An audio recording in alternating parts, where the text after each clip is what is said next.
beating the market is simple. It's not easy. If you bought an individual stock, what percent of them outperform? Most people would think, well, it's probably 50-50, and it's nowhere near that. In fact, here's a number that's probably going to shock you, Rebecca, even though you've read my books. Welcome to the Millennial Investing Podcast. I'm your host, Rebecca Hotsko, and on today's episode, I am joined by Larry Swedroe. Larry, welcome to the show. My pleasure to be with you. Thank you so much for taking the time to join me today. I'm so excited for today's conversation. I've been reading your work for years, and it's truly been instrumental in helping me become a better investor. It's really interesting because you were among one of the first authors to write on passive investing. And so I'm just curious to know what led you to want to start educating investors in the passive investing space.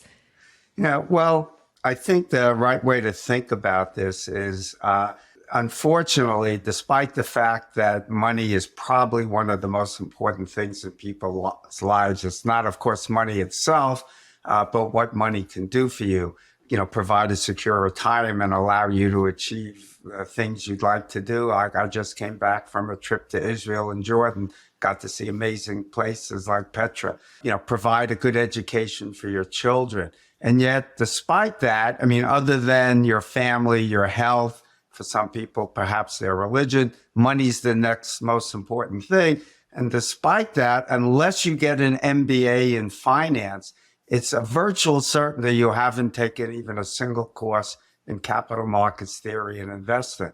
So it's a great failure of our education system to educate investors on what the most prudent way to invest, given what the academic literature says. So where do investors get their information from? The enemy, which is mostly Wall Street, who wants to extract fees from investors. And they try to tell people that the right way to invest is pick stocks and time the market. And you have people like the folks at CNBC or Bloomberg News that, they need you to tune in. And Money Magazine and Barron's, they need you to tune in and read because that's how they make money, when you are far better off ignoring all that noise. Great example, Warren Buffett. He has said he hasn't read an economic or market forecast in 25 years. So why should you be paying attention to those things? So I thought I would try to contribute to people like John Bogle and William Bernstein and a few others who've made it their life's mission to educate investors on what the research shows is the way to give you the best chance of achieving your life and financial goals. And that's why I love your book so much. You write in a way that it's so easy for us to understand your point of view, and you provide so much evidence behind each point. And so it just makes it so clear as to why this strategy is optimal for most people and why the rest is noise, like you just described. So I want to talk about your first book on passive investing. It's called The Only Guide to a Winning Investment Strategy You'll Ever Need. It was so great. This book just really changed the game for me. And you refer to passive investing and diversification as the winning strategy. Can you talk a little bit more about why you call this the winning strategy? Yeah, well, think about that there are really two types of games that you can play. One is a game like you and I are playing chess. That's a zero-sum game. There's one winner and one loser, and there are no expenses, right? If you and I try to pick a sports team and bet on them, you and I have no expenses. That's a zero-sum game. When it comes to investing, however, it's not a zero-sum game because there are some expenses. And if I buy a stock, I'm betting it's going to outperform the market, right? Because I could just very cheaply buy an ETF today that owns the entire market for 3 basis points. If I'm trading an individual stock and doing it frequently, I've got bid offer spreads, maybe commissions, and I'm going to have higher costs and tax inefficiency as well. So if you and I are both trying to pick stocks and time the market, well, collectively, we're going to lose because we have expenses that are more. So if I outperform because I've picked stocks that have outperformed the market and overweighted them, somebody has to be on the other side and they have underweighted those stocks. So they're the loser. So that's the question, is which is the winner's game in this zero-sum game before expenses, but negative-sum game after expenses. So even if you're good at picking stocks and timing the market, you still have to be good enough to overcome your expenses. When I wrote that book in 1998, the evidence was that only about 20% of active managers, meaning professional mutual fund institutional investors, were outperforming appropriate risk-adjusted benchmarks. That was before taxes, but after expenses. So I don't like those odds of 80% against you. Even worse, if you're a taxable investor, taxes are the largest expense for most taxable investors if you're active, bigger than the expense ratio of the fund, bigger than the trading costs as well. So if once you take taxes into account, the numbers were like 10%. So 90% chance you're a loser. It's kind of like the odds in a Las Vegas casino. If you play long enough, some people win, right? Today now, and I wrote a book called The Incredible Shrinking Alpha with my friend Andy Burkett, showed why it's actually getting harder and harder to outperform the market. Those numbers are down to 2% and 1% after taxes or so. And that was as far back as 10 years ago, so it's probably even less today. Here's the way to think about it. The people who are engaged in active investing certainly have the chance to win that game. Can't rule it out, but the odds of doing so are so poor that obviously the prudent strategy is to choose not to play.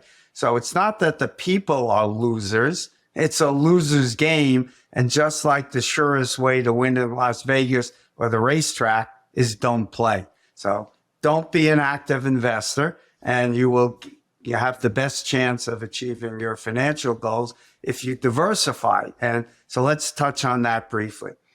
The stock market, if you just bought and owned the market and reinvested any dividends over time, you would have gotten about a 10% return. Now, if you ask people, if you bought an individual stock, what percent of them outperform? Most people would think, well, it's probably 50-50, and it's nowhere near that. Far fewer stocks beat the market than people think. In fact, here's a number that's probably going to shock you, Rebecca, even though you've read my books, which is this. If you look at the excess return of stocks over treasury bills, that's called the risk premium for equities, right? So you should earn an excess return for taking that risk. Only 4% of all the stocks, 1 in 25, account for 100% of all the excess return of stocks. Now, what are the odds you're going to find those stocks and hold them for the entire time to make sure you capture those gains? So here, most stocks underperform the market, and therefore, as you add more stocks to your portfolio, you're increasing the chances of getting the median return and the mean return for stocks. If you own a few stocks, which is unfortunately what most people tend to do, or individual investors, you do have a chance to hit that home run and find the next Google or Microsoft, but the odds are greatly against you. And unfortunately, all the research on individual investors show that the vast majority of them underperform. In fact, the stocks that they buy on average go on to underperform after they buy them, and the stocks they sell go on to outperform after they sell them. Of course, since it's a zero-sum game, someone's on the other side. Turns out it's the smarter institutional investors who are exploiting dumb retail money, but they have expenses, and even that's not sufficient to overcome that. And therefore, even the institutional investors lose, even though they're able to outperform the dumb, naive retail investor. There's so much there that I want to unpack. And that number is so mind blowing still, how it's just such a small amount that actually is able to beat the market. I have a couple follow up questions. Is that also true in a global context, or was that just done in the US? No, that's true around the globe. And thing is, you have to remember with stocks, the distribution of returns is not like a bell curve. And the reason is the most you could lose is 100%. But what's the most you can gain? Could be 10,000%, right? So you have a few stocks that are called lottery stocks. You hit the lottery if you bought and owned Microsoft or Apple and held it, through a very long period of time. Those stocks make up for the many stocks that disappear. In fact, a very small percentage of stocks even last 30, 40, 50 years. Every year, there's a significant number of stocks disappear. Unfortunately, most investors, I would just say simply because they're human beings, they tend to be overconfident. Doesn't matter what the question is. You ask them, are you a better than average driver or a better than average lover? It doesn't matter. Either way, 90% of people pretty much say they're better than average, which of course cannot be. So when it comes to picking stocks, of course, they think they're better than average. Makes them overconfident. If you're overconfident, why do you need to diversify? Because you can pick the stocks that'll outperform. The evidence says not only it's not true, but here's a couple of interesting little stories. One, the study, many people believe that more heads are better than one. So if you look at the evidence on the investment clubs, and they actually do worse than individual investors. And the best story of all was about the Mensa Investment Club, which I wrote about. Now, you have to be a genius, literally, to be a member of Mensa. IQ is in the top, I think, 1 or 2%. And the Mensa Investment Club dramatically underperformed the market, doing worse than the average investment club. And again, it could be due to overconfidence. It is pretty remarkable reading all of those examples that you give in the book, because on one hand, I think people like active strategies, and we'll get into these. I wanted to talk with you about that in a little bit. We like these strategies because we feel like we have more control and things like that. But I do want to touch on one thing, because a lot of your book focused on why active managers can't beat the market. And we talked about costs, fees after tax. But what about for the retail investor, where we don't have those same fees and costs and those hurdles? So is it still the same in the evidence that we also can't beat the market, even though we're not subject to all those costs? What does it say about that? Yeah, well, first I'll add, active investing is exciting, and that's the pill, if you will, that causes people, besides being overconfident, they want to play. It is exciting.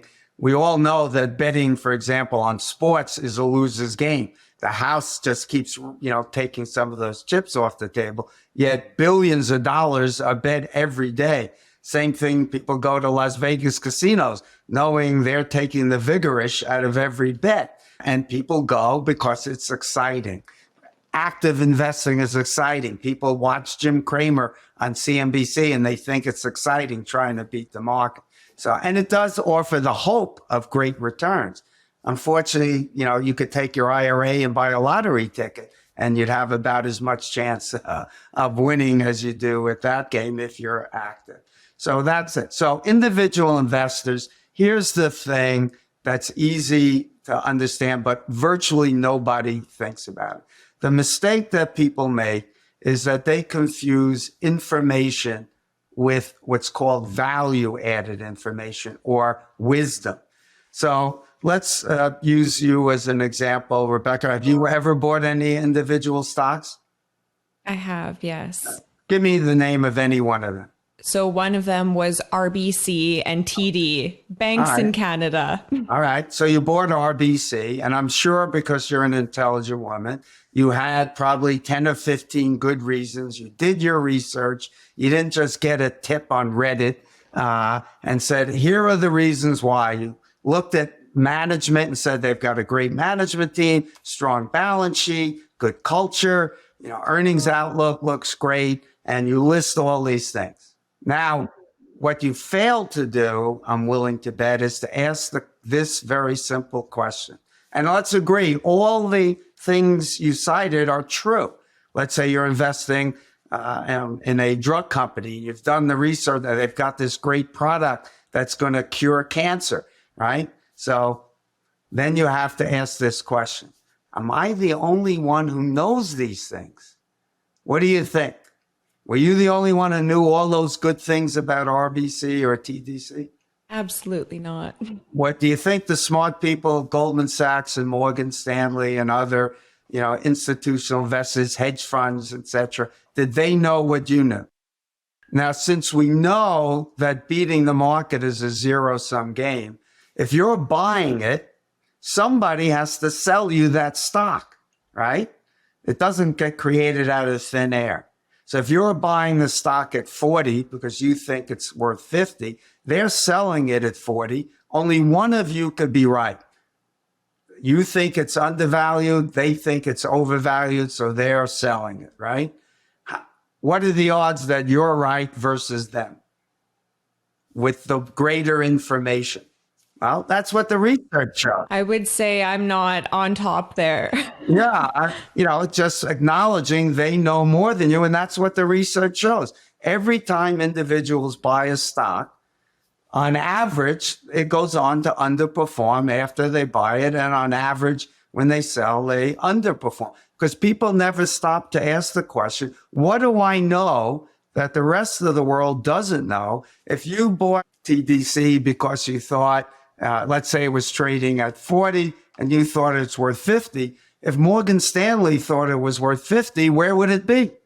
They wouldn't be sitting on their hands watching the ticker trade at 40. They would be buying it. It would already be at 50. So the collective wisdom of the market thinks the stock is really only worth 40. You're just overconfident of your ability to analyze and make a judgment, and you think it's undervalued. It's possible that it'll turn out to be right, but the evidence shows otherwise. Now, the problem is this. The market is so efficient in its setting its prices that it's difficult for the active investors to exploit you because they're betting against the collective wisdom of the market. Remember this, today, about 90% of all trading is done by institutions.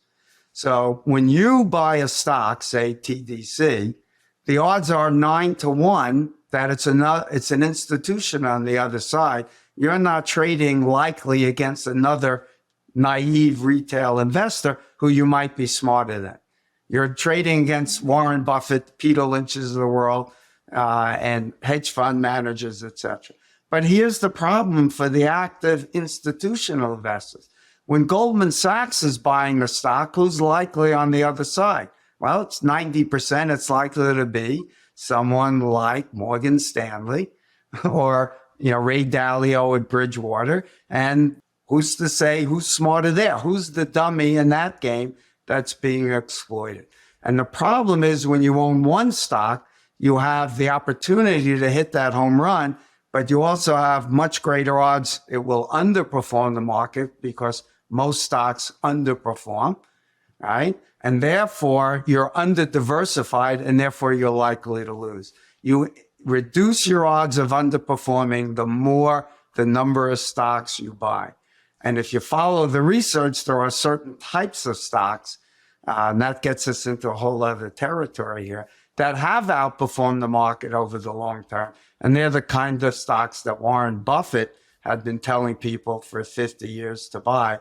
But you don't have to pick individual stocks to do that. Today, there are mutual funds that buy all of the types of stocks that have certain traits and characteristics that Buffett told you about. And all the mutual funds or ETFs that we recommend at our firm, Buckingham, actually follow those strategies. They don't just buy, say, 5 stocks that Warren Buffett might buy.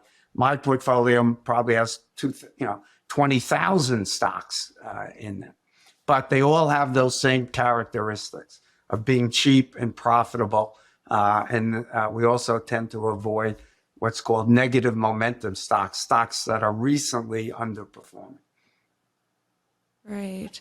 I just want to go. I could have picked a way worse example of a stock that I've bought in the past. I do have a question on that because, okay, so if it is the case where we buy a stock and it's fairly valued, Right. then let's just say it is fairly valued. We would still expect to get the discount rate, the cost of capital. So if we buy the stock, even knowing that, okay, it might be the right price, it might not, but I want the discount rate, I want that cost of capital. So how does that factor into it? Because it's not like you don't get a return then, you expect to get the cost Right. of capital. And so Right. how do you think about that then? Yeah, the right way to think about this is if you it'd be easier if we had a graph and a board here, but if you think about a bell curve, the cost of capital, which is your expected return, would be a line that you would draw vertically down the middle of that bell curve. And let's say, just using the historical data, that's 10%. So the average stock has gotten 10%. T-bills were about 3. You earned a compound return of about 7% as a risk premium. Okay? The problem is, in theory, most people think half the stocks are to the right of that 10 and half the stocks are to the left of the 10. But as I told you earlier, it's not true. Maybe it's 60% of the stocks are to the left and only 40 are to the right. And the distribution is really skewed because there's a very thin, far tail to the right, the Microsofts and the Googles. And there's a lot of stocks to the left that eventually go bankrupt and disappear. So it's like a lottery ticket. When you buy it, the average expected return is 50%, but 99% of people get minus 100%. And a very few get some high returns, right? So when you're buying one stock, the odds are you're going to get below the mean because the average stock, less than 50%, get the market return. And as you add more stocks, you move towards the right until you eventually own the market. And now you're right at that mean return. So the problem there is, yes, you have an expected return there, but you have to think about it as a potential dispersion of returns. Think about spinning a wheel. Let's say there were 100 stocks in the market and you had a wheel with 100 different stocks on it. They all don't get 10%, right? But if you spun the wheel 100 times randomly, you would expect to get 10%. But if you spun it once, you might lose 100% or make 1,000%. And that's what you're doing. You're spinning that wheel not enough times. Mm-hmm. So you wrote a great chapter on your book just talking about, does the market value stocks correctly? Because I think often market efficiency is confused with stock valuation. Can you explain to our listeners these two things and kind of reconcile how investors are able to beat the market then with active approaches? Yeah. So market efficiency doesn't mean that the market price is the right price. We don't know that until after the fact. Clearly, for example, Enron, before it went bankrupt, was trading at much higher prices. Turned out that wasn't the right price. And we do have occasional bubbles like we had in the dot-com era. And recently, not long ago, we've seen same thing with a lot of these meme stocks. All right. What market efficiency means is the market's price is the best estimate we have of the right price. And it's very difficult to outperform the market by trying to pick stocks and time the market and overcome your expenses. In other words, the market, there are actually well-documented inefficiencies. These are called anomalies in finance. So I'll give a few of them to you so it'll help your readers. Actually, there's a whole group of stocks that I've called lottery stocks because their distribution looks like the lottery ticket. Gives you the chance to hit the home run, but the other side of the coin is the average expected return is very poor. So IPOs have had very poor returns. I just wrote a piece on that was published by Advisor Perspectives. Stocks in bankruptcy, they trade, they're in indexes even, and index funds buy them. And yet 99% of them never pay out 1 penny to the shareholders. So most of them lose money. People like them because, hey, Hertz is only trading at 70 cents. If they get out of bankruptcy and turn around, it'll be $10. I'll make many times my money. Well, but the odds of your getting there are close to zero. It's much more likely we'll go to zero. And here's maybe the most interesting thing, or two more interesting. One of his penny stocks, the same kind of thing. They trade at very low prices and their returns are god awful. And small cap growth stocks with high investment and low profitability. So think about that. These are the .com, stocks. These are the more recent. We just went through the same thing recently with a whole group of story companies, right? They have returned less than treasury bills over the last 100 years. And yet people continue to buy them in the hope, it's the triumph of hope over wisdom and experience. So actually the funds that we use, while they believe markets are highly efficient, they don't want to fight the evidence, and they screen out these lottery stocks and won't buy them. And the reason the market is inefficient is it's very costly and expensive and risky to bet against them. So in order, let's use GameStop as an example, which went through the roof with the Reddit crowd, recognizing they could create a short squeeze. So let's say a stock is trading at 10 and you think it's worth 1, right? You're a hedge fund. So in order for you to short it, you have to go in and borrow the stock and you have to pay a fee. If I'm going to lend you that stock, I'm going to charge you a fee. That fee can be very high. So you're going to pay a big expense. Number two, you're going to borrow the stock and then sell it at 10 and you hope to buy it back later at 1. So now you have trading costs. Okay. You've got to sell it. The problem is the gain potential is $10. That's all you could gain. What's the maximum loss? It's infinite, as the Reddit crowd showed. And if you get caught in a short squeeze, it could go way up. Those high costs and fear, unlimited losses means that the big, smart institutional investors take great risks. And those are called limits to arbitrage that prevent them from taking, those bets. Now, the evidence does shows that short sellers are really smart investors on average. The stocks that they short go on to significantly underperform, but it's very risky. As, for example, one hedge fund lost, I think, something like $4 billion betting against the crowd. So those inefficiencies can exist, and they tend to be always overvaluations, because that's where you can have those unlimited losses. Undervaluations are very rare because it's easy to correct them. You just buy the stock and it goes up and you're limited in your losses, unlike on the short selling. So market inefficiency is much greater in overvaluation than it is in undervaluation. It's another key tip about thinking you're going to buy a stock that's going to outperform. The odds are great it's not undervalued. You gave a great quote in your book. It said, academic studies show that 90% of returns are determined by asset allocation decisions, not security selection or stock picking.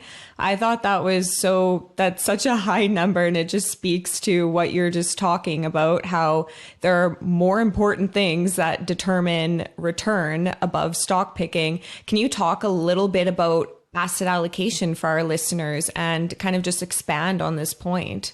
Yeah. So asset allocation refers to how you divide up your portfolio across different assets that have unique risk characteristics. So you have stocks and bonds. Within bonds, you can have treasuries, corporate investment grade bonds, and junk bonds. Within stocks, you can have large and small and value and growth. You can have stocks also that are more profitable and stocks that are less profitable. You could have U.S. and international.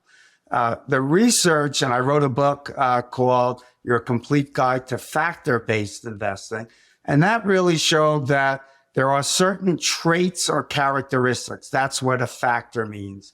It's a trait or a characteristic. So large stocks are companies that have high market capitalizations, like the stocks in the S&P 500.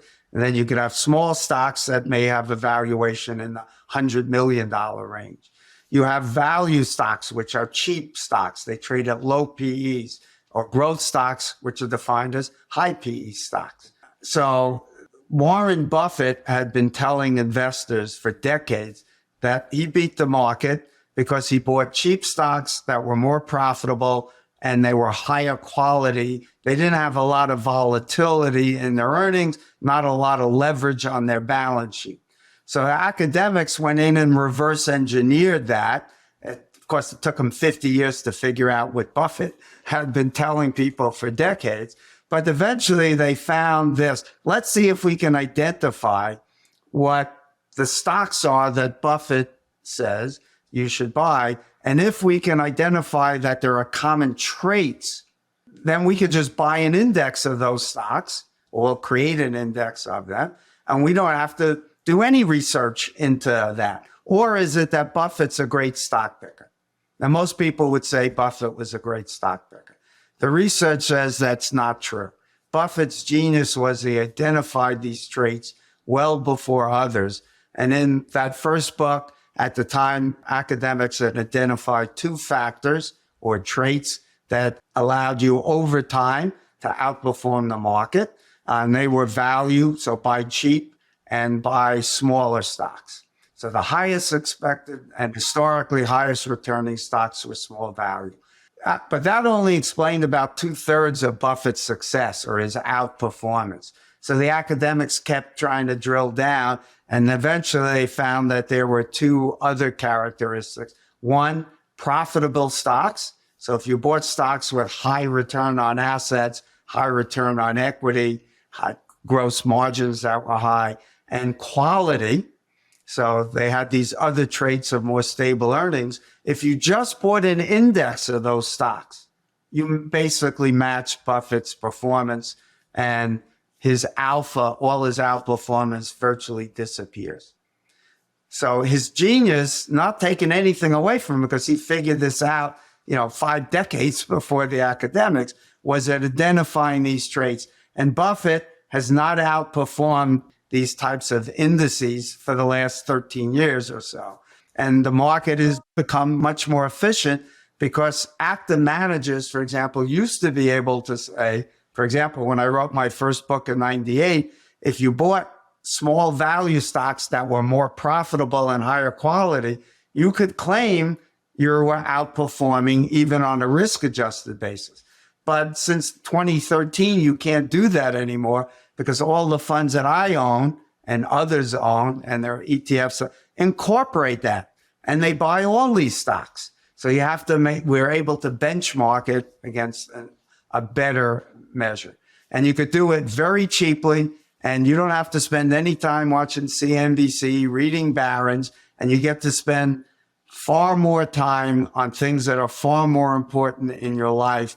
Like I got to get to read stories to my grandkids, take my wife on walks to parks and travel around the world. And I never spend 1 minute listening to stock picking or reading market timing, episodes. You'll have a much better quality of life, and the odds are you'll be wealthier as well.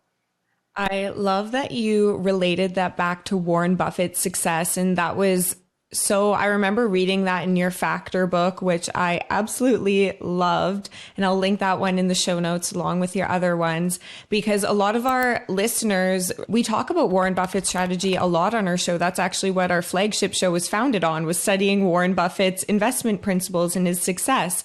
And it's so cool to see that it can be explained by these factors. And so I've introduced factor investing on the show a little bit already. So our listeners are kind of familiar with factors and how it works.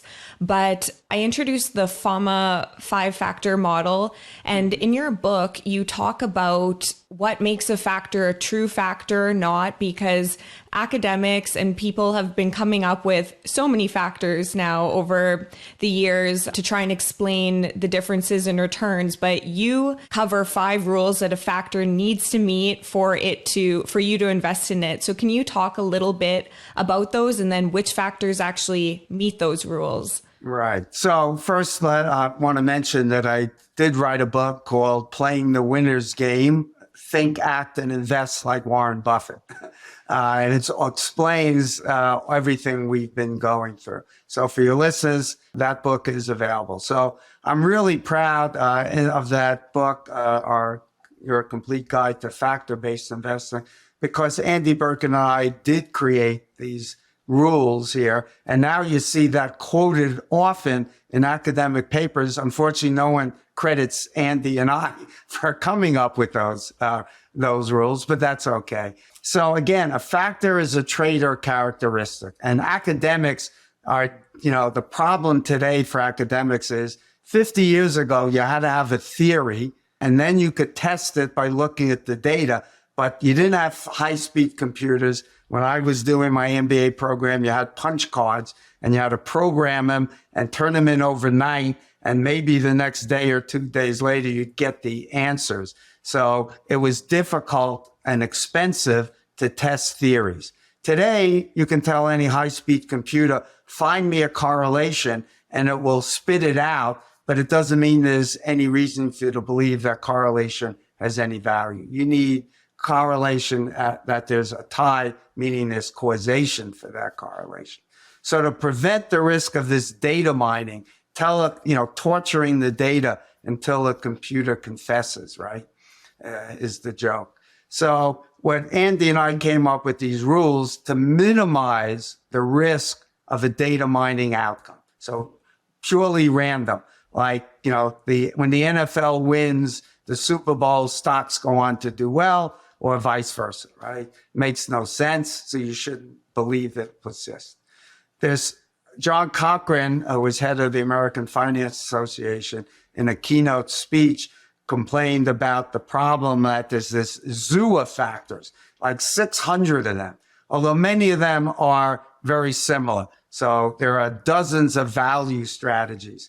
You can use low PE, low price to book, low price to cash flow, to dividends, to sales, and they're all the same. There are dozens of momentum strategies. So it's not quite as bad as it seems, but you do have this zoo. And Andy and I said, how do you know which exhibits in this zoo you should visit or invest in? So we came up with these rules. One, the factor had to show a premium, and it had to add explanatory power to the existing model. So in other words, the factor had to have some uniqueness or independence to the other factors, right? So value, you've got all these similar ones. They're all pretty much the same. So, but that's not enough because we worry about data mining outcomes. So we said we want to make sure the factor exhibits persistence, not over a 10 or even 20-year period, but much longer periods. So that's important. It has to be across economic cycles. So you get a premium, over including bear markets and recessions and depressions and good markets. It has to be pervasive, meaning it works across industry, sectors, countries around the globe to make sure we are not getting a data mining outcome or a lucky outcome. It should also work even across asset classes. So value, meaning buying what's cheap, outperforms in stocks, bonds, commodities, and currencies. Momentum works in each of these areas. What are the odds that that is now going to be a data mining outcome? You've shrunk it dramatically. It also has to be implementable, meaning it survives transactions costs. Say microcap stocks are, have a 5% premium, but it costs you 10% to trade. So it's not an implementable strategy, right? It has to be robust to various definitions. So value, the original definition Fromm and French used, was price to book. But maybe that's a fluke. If that works, why wouldn't price to earnings or price to cash flow or other metrics also work? So we said it should be robust. It turns out no matter what metric you use for value, you get a value premium. And it's better actually if you run a fund that uses 3 or 4 metrics. I could explain why if we have time, but you're better off using what's called an ensemble approach because you get a diversification benefit because sometimes PE works better, different cycles, price to book works better. So you're better off getting some diversification. Momentum works almost regardless of whatever the formation and holding period is. And last and maybe most importantly, there has to be either a risk-based explanation or a behavioral one for why we think that premium is going to persist. Otherwise, it could be a data mining outcome. Now, we prefer a risk-based explanation because risk cannot be arbitraged away. It doesn't mean the premium can't shrink or grow. It depends on, if something gets popular, more money will flow into it. If everyone discovers what Buffett discovered, his premium is going to shrink because you're driving up the prices. But it shouldn't disappear if there's a risk story, meaning these companies are riskier. On the other hand, behavioral ones can be arbitraged away, and many of them have. Lots of papers have been published. For example, there was something called the accrual anomaly. Companies that put on their balance sheet accruals, taking in earnings too soon. Well, it turns out on average, they do take them in too soon. Some of them don't actually appear, and those stocks turn out to be overvalued. Well, shortly after that publication of that finding was made, the accrual anomaly disappeared, at least for large cap stock. But as I mentioned, there are these limits to arbitrage that can prevent anomalies from being corrected, especially in small stocks, not so much in large stocks. Very hard to engineer a squeeze in Microsoft on a short squeeze. Easier to do it on GameStop because there's not that many shares available. So we said you have to have the premium and it has to meet all these 5 criteria. For bonds, it's simple. It's just maturity risk and credit risk.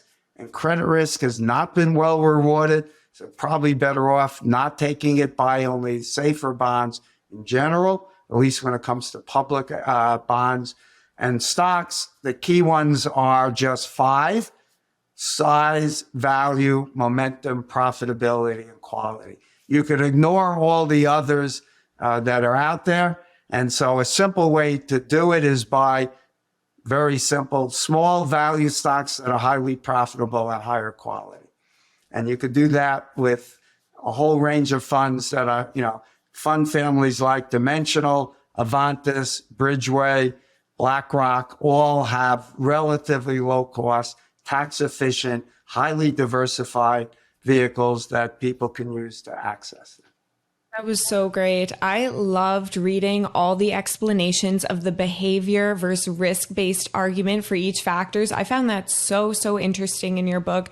And I honestly think that could be a whole episode just kind of going through some of them with you, because when I was reading it, I had so many questions came up honestly about those, but I couldn't get into them all today. I do want to point out though, because for our listeners, so even though you say passive investing is the winning strategy, it doesn't mean investors can't beat the market or get great returns. And so you write in your book that beating the market is actually easy. And it's through this strategy that you just explained so wonderfully, factor investing. So exposing yourself to those independent sources of risk that you just talked about, the ones that meet those 5 rules, and beating the market is easy. And so Rebecca, excuse me, I'm sorry for interrupting, but I want to correct this. Beating the market is simple. It's not easy. And the reason it's not easy is every single investment strategy that involves risks will go through long periods of underperformance. I can tell you there are 3 periods, for example, of at least 13 years. This is going to shock investors, where the S&P underperformed totally riskless 1-month treasury bills. 1929 to 43, that's 15 years. 66 to 82, that's 17 years. And just recently, 2000 through 12, that's 13 years. That's 45 of the last 93 years, or almost half. Now, it's people, one of the biggest problems investors have is they think when it comes to judging an investment strategy, 3 years is a long time, 5 years is a very long time, and 10 years is an eternity. And if you believe that, well, you wait 10 years, you didn't get the results, you panic, you sell. Now, whether you're talking about the market, as I just gave an example, or value strategies have much higher persistence of performance than the market. But they too go through long periods. The late 90s, they dramatically underperformed. You heard this time it's different. Of course, we had a bubble in growth stocks. It eventually blew up. And from 2000 to 08, we had the largest value premium in history. From 2017 through 2020, again, we had a bubble in growth stocks. It eventually blew up like it was virtually inevitable. And growth has underperformed dramatically since around October of 2020. So now about 2 years. So, but if you can't stick it out and you in value stocks and they have 3 or 4 years of bad underperformance, you know, your stomach grinds, you panic and sell, and now you've missed out. So it's simple, but it's not easy because of our stomachs often take control. And I've yet to meet a stomach that makes good decisions. Mm-hmm. Yes. Thank you for correcting me on that, because you write in your book, I wanted to get you to touch on that with the time horizon, because like you just talked about, it's simple but not easy because they go through long periods of underperformance, and you highlight this in your book so great, the odds of outperformance of each factor in different time horizons. And we don't need to go over each, but it's in general, it was pretty interesting to see how factors performed over different time horizons. And I was really interested to see that momentum had the highest odds of outperformance out of all of them, because to me, momentum is still the hardest strategy for me to wrap my head around how to implement effectively in a factor strategy and find the best fund that can do so. Yeah, so a couple of things here. So very important, because every risk strategy, every factor, every asset class will virtually certainly undergo a long period of underperformance. So how do you deal with that? The best way to deal with it is, one, don't take more risks than you can handle or have the ability or need to take. So that means don't take more equity risks, don't have more equity exposure than your stomach can handle or you need to take. In my book, I give examples about how to help you figure that out. But within equities, you want to diversify that, right? So U.S. stocks have outperformed dramatically for the last 10 years. The prior 10 years, they dramatically underperformed. The prior 10 years, they outperformed. The prior 10 years, they underperformed. So you could be unlucky and you think you're putting all your eggs in one basket because that's the right basket. People said, you know, way to invest is you don't need a basket, just buy one stock or a small group and watch it carefully. That's nonsense, because watching it doesn't change its risk, right? And so what you want to do is diversify across these factors and diversify. So you own U.S. international developed, own small value others around the globe, own momentum. Now, as to momentum, it'd probably be helpful without getting too technical here. There are actually two types of momentum. So we'll explain that briefly to your audience. There's what's called time series momentum, which is basically trend following. You buy what's going up and you sell what's going down. Okay. That's simple to implement. There are funds that do that. The problem there is that there are many definitions of momentum.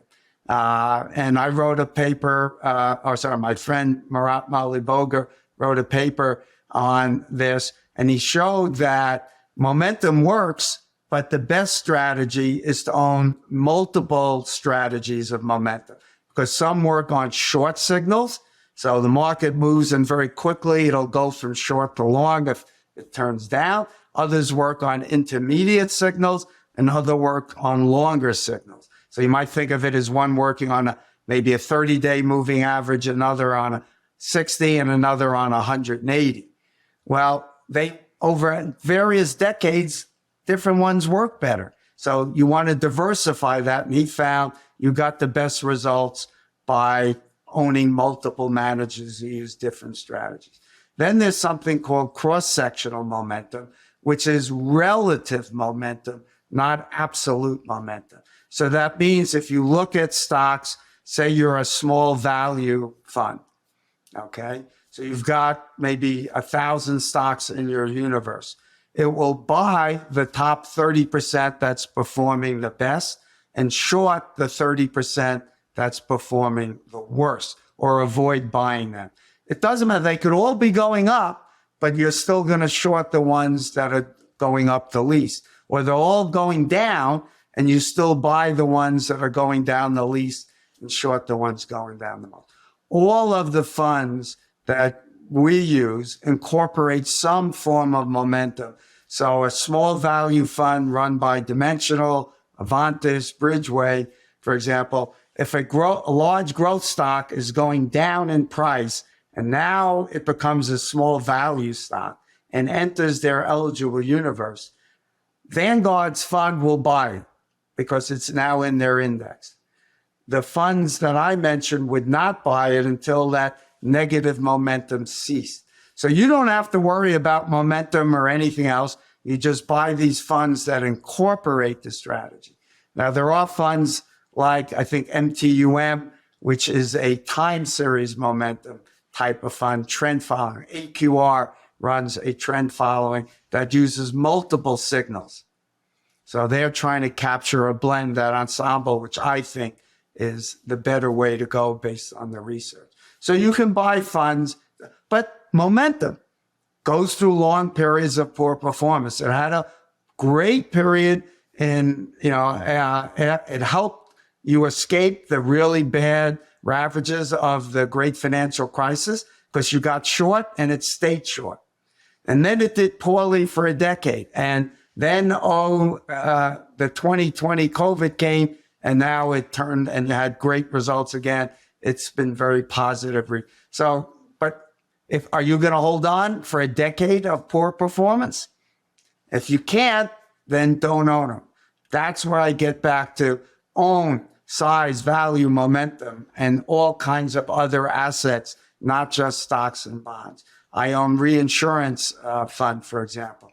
I own a fund that makes consumer small business loans and a fund that owns middle market loans. These all have unique characteristics that diversify that risk of the stocks and bonds in my portfolio. I want to touch on the diversification piece with you just a little bit because I have two kind of things I want to disentangle with you. A lot of our listeners are in the US. And so you talked about how diversification is key to a winning strategy in terms of diversifying your factor exposure because they all kind of outperform and underperform at different times, but then also regionally. So because we also talked about how asset allocation is responsible for a lot of performance. And so how should US investors think about properly allocating their capital between US markets compared to internationally, compared to emerging markets? Because I think that part, people might have a lot of questions on that. Sure. A starting point should always be that the market price is the best estimate of the right price. And therefore, you should allocate your capital the way the world allocates your capital. So for simplicity purposes, let's think about half of the world is US, about 3/8 is the rest of the developed world, and 1/8 emerging markets. Okay. Now, that could be your starting point. Now, for a US investor, US investing is a bit cheaper. The trading costs are less, and it's a bit more tax efficient, has to do with foreign tax credit issues. So that would argue for a slight home country bias. So instead of 50-50, maybe you're 60-40. I would make a counter argument to that in that if you're a U.S. citizen and you're employed, you also have your labor capital and tied to the U.S. economy almost certainly. And therefore, if the U.S. economy is doing poorly, you could lose your job and now your U.S. stocks are getting hit at the same time. So you have to balance that. But other than that, those are the two issues to think about. I personally allocate my capital the way the world does today. And so I'm roughly that. I'm 50, 35, 50. And Canada, same, should hold for pretty much every country. The problem is, listen to this. This is what the research shows. It shouldn't surprise anybody, really. Every investor in the world overweights, on average, every country, those investors overweight their home country, surely because of home country bias. They confuse something with familiar with safety. And so if the U.S. is half, the typical U.S. investor is 90%. Doesn't matter. You go to France, which might be 3% of the world capital, 80% of French investor capital is in French stocks. Same thing in Canada, same thing in Japan, and that's true. And I'll give you one great example of the foolishness of that idea. Rebecca, let's assume you lived in Atlanta. What stock do you think you might overweight? Do you happen to know what company is headquartered? I honestly don't even know. Okay. Coca-Cola. That's the headquarters, right? Seattle, most people would know that's the headquarters of Boeing. Is it any safer to own Coca-Cola if you live in Atlanta or if you live in Ottawa? Absolutely not. Not. So why do people in Atlanta, over-own Coke? And investors in Houston over-own Enron. And investors in New York over-own Polaroid and Kodak, both of which went bankrupt. They confuse the familiar with the safety. And Canadian investors think Canadian stocks are cheaper. You should get that out of your head and invest with the principles I put out, considering that it is cheaper generally to invest in your country stock. So that could lead you to a little bit of that bias because of that. But again, I'd recommend you at least consider, if you're working, your labor capital exposure to the markets as well. Right. Okay. That is so interesting because I was going to ask you, I'm based in Canada and we have some listeners here as well as abroad. And I was wondering if it stayed the same depending on where you live, because I actually have the opposite problem.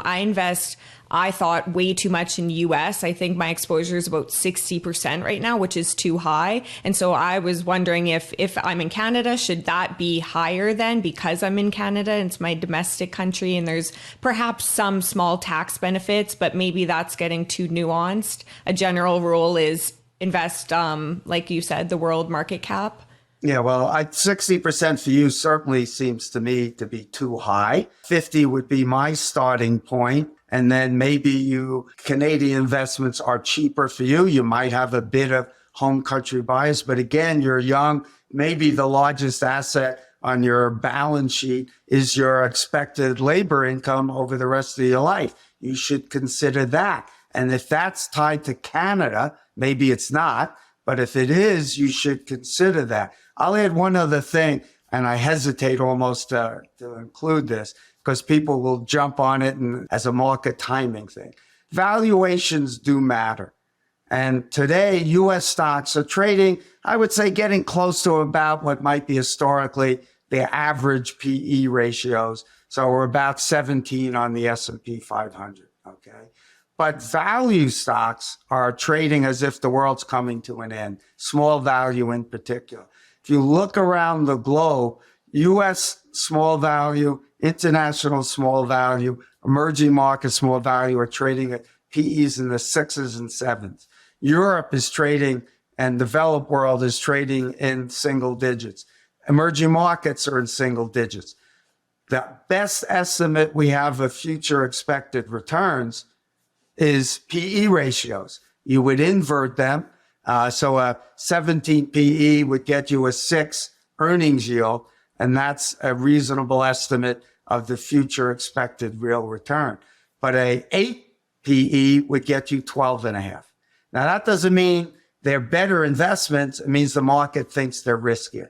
But since you mentioned you're overweighted US, I'll point out you're overweighting stocks that have much lower expected returns than the stocks you're underweighting. And I think that should push you back to that starting. It's time for me to rebalance. But I don't recommend timing based on valuations, except at very extreme levels, like PEs of 40s and stuff like that.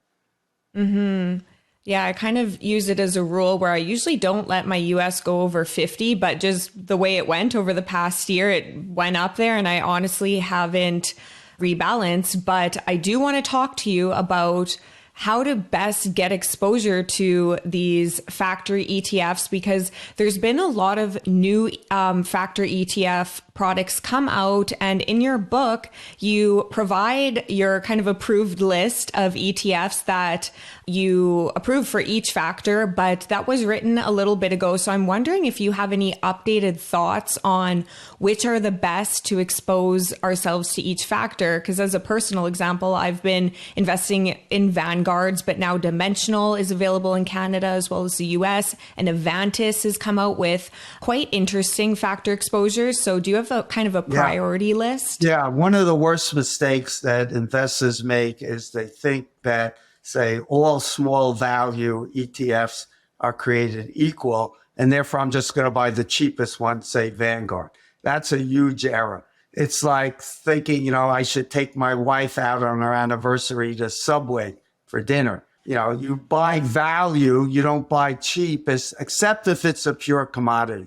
So if I'm looking to buy an S&P 500 index fund, I should buy the cheapest one because they're all identical before expenses. But let me give you an example, and your listeners can go check this themselves. I haven't checked recently. But so if you look at, say, Vanguard Small Value Fund, its average market cap is, last I looked, was like $6 billion, and its average PE might have been 17.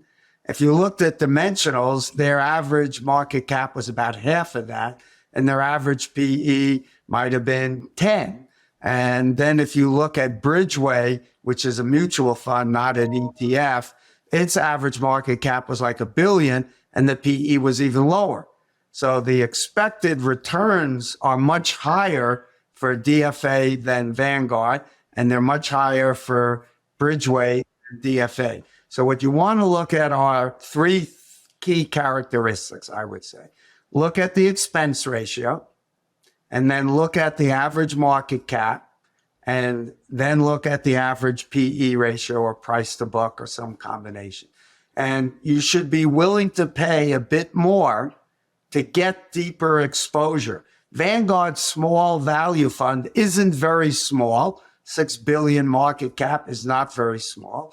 And whatever the PE is now, it's much higher than it is for Dimensional or Bridgeway or Avantis.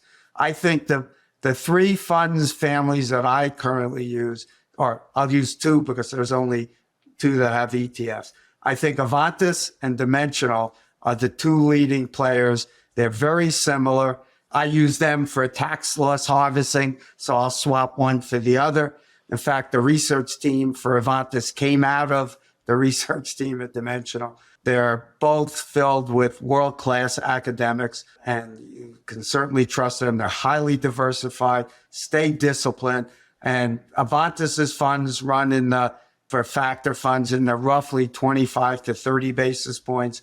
Dimensionals are similar, and I would use those funds, and you could build a very simple, globally diversified portfolio using as little as just a few funds doing that.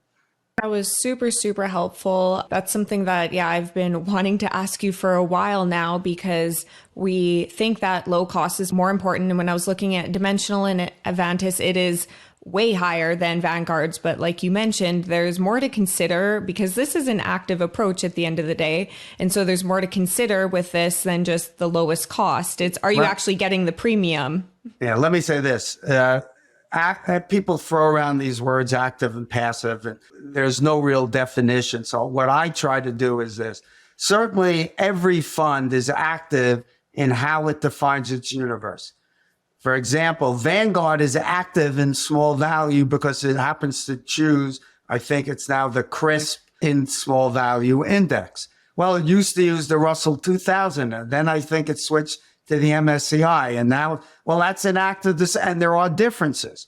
DFA creates its own universe and defines it based on the academic research like we talked about. So we'll screen out certain stocks with bad characteristics. But once they define their universe, they implement it systematically in a transparent and replicable way But one difference is it will trade patiently where an index fund can't. Something leaves the index, it's got to get out. So that's an advantage of a systematic quant fund over a pure index fund. But as a good example, Vanguard's fund versus Dimensional. Dimensional's fund, I think today is about 40 basis points for small value. Vanguard, I think, is 8. And yet since inception, Dimensional's fund has outperformed Vanguard's fund despite the higher expenses because it has deeper exposure to these factors. And that's ultimately what's important. Yes, costs are important and they're certain and returns are uncertain. But so you want to make sure you have a big enough expected difference. If I thought Vanguard would underperform DFA by say 10 basis points, but I was saving 30 in expenses, I'd say, okay, I'll take the 30 basis point certainty over expected 10. But if I think Dimensional is going to outperform by 60, now I could make a better choice. That was super helpful. I actually have upcoming guests coming on from Dimensional, so I'm super excited about that to ask him to kind of compare these more in detail, because I do find that fascinating how even when you're paying more, it's one of the things that it's, like you said, quality over just lowest cost. I didn't even get through half of my questions with you. This was so great. I'm so happy that I got to have you on, and I hope we can do this again because I still have so many things that I wanted to talk to you about the incredible shrinking alpha and your other book, Your Complete Guide to a Successful Retirement. You are a content creating machine. Everyone can kind of read your stuff also on Seeking Alpha. I love reading your articles on there. But before I let you go today, where can the listeners go to connect with you, read your books, learn more about you, and then all the work you put out? Yeah, well, first, my latest book, which we can also talk about, the hottest trend in finance now is towards sustainable investing, ESG type investing. So I recruited Sam Adams to help me write Your Essential Guide to Sustainable Investing. And I write now, in addition to Seeking Alpha, I write mostly for Alpha Architect, which I think is the premier website for those investors who are really into the science of investing. A little more technical stuff, so novices might find it a little above them. But I also write for Advisor Perspectives every week, an article as well. You can find me there. The best thing and simplest thing to do is I'm on Twitter and LinkedIn, and whenever any of my articles are posted anywhere, I will put an alert out, provide the link. So just follow me on Twitter or LinkedIn, and you'll be able to follow all of my research. And of course, Rebecca, I'd be more than happy to come back again. It's been a pleasure. And like I said, my life's mission is really to help investors by educating on them on what the academic research says, not my opinion, but what the research says is the strategy most likely to enable them to achieve their life and financial goals. Thank you so much, Larry. I really, really appreciate that. And I cannot wait for another conversation. My pleasure. Some worry ETFs haven't been tested. Some worry passive is going to blow up the market. ETFs, weapons of mass destruction. The Bloomberg reporter put that in the headline, and it was like one of the top 5 most read things on the terminal that day. I countered with the piece, and barely anybody read it.